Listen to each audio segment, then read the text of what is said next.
স্ত্রীর সাথে বিছানায় যান, কিন্তু 1-2 মিনিটেই সব শেষ। তারপর শুরু হয় অপরাধবোধ, লজ্জা আর দূরত্ব। আজকে আমরা কথা বলবো এমন একটি সমস্যার সমাধান নিয়ে, যেটা হাজার হাজার পুরুষ গোপনে ভোগেন, দ্রুত বীর্যপাত। আসুন জানি এর কারণ, প্রতিকার এবং কিভাবে আবার আত্মবিশ্বাস ফিরে পাওয়া যায়। কি হলো দ্রুত বীর্যপাত? যখন সহবাসের শুরুতেই বা 1-2 মিনিটের মধ্যেই বীর্যপাত হয়ে যায় এবং আপনি বা আপনার সঙ্গী তাতে সন্তুষ্ট না হন, তখন সেটাকে বলে প্রিমেচার এজাকুলেশন, অর্থাৎ দ্রুত বীর্যপাত। এটা খুবই সাধারণ সমস্যা, প্রতি 3 জন পুরুষের মধ্যে 1 জন এতে ভোগেন। কেন হয় এই সমস্যা? এর পেছনে থাকতে পারে অনেক কারণ। অতিরিক্ত মানসিক চাপ,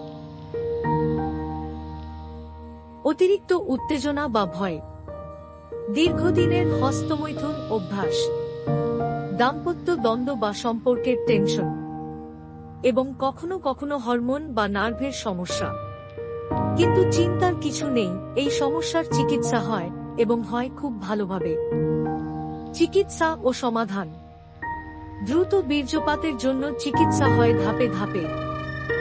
মানসিক প্রশিক্ষণ, stop and start technique, squeeze technique, নিয়মিত শ্বাস প্রশ্বাসের ব্যায়াম, জীবনযাপন পরিবর্তন, ধূমপান বন্ধ করুন, অতিরিক্ত টেনশন কমান, শরীর চর্চা করুন, ঘুম ঠিক রাখুন। ওষুধ। কিছু ওষুধ, যেমন স্ট্রে ক্লাসের অ্যান্টিডিপ্রেসেন্ট, চিকিৎসকের পরামর্শ ছাড়া ওষুধ খাবেন না। পেশাদার যৌন থেরাপি। অনেক ক্ষেত্রে একজন চিকিৎসক বা যৌন বিশেষজ্ঞের গাইডলাইনে দ্রুত উন্নতি হয়। আপনি একা নন, ভয় নয়, সমাধান আছে। আপনার এই সমস্যা লুকিয়ে রাখবেন না। চিকিৎসা করলে আপনি আবার স্বাভাবিক যৌন জীবনে ফিরতে পারবেন, আত্মবিশ্বাস নিয়ে, আনন্দ নিয়ে।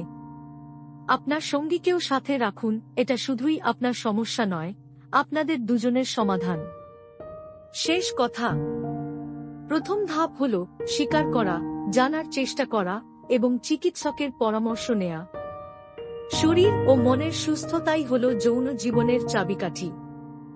ভিডিওটি ভালো লাগলে শেয়ার করুন, কারণ হাজারো মানুষ এই সমস্যায় ভুগলেও কথা বলতে ভয় পায়। আমরা পাশে আছি, আপনি একা নন।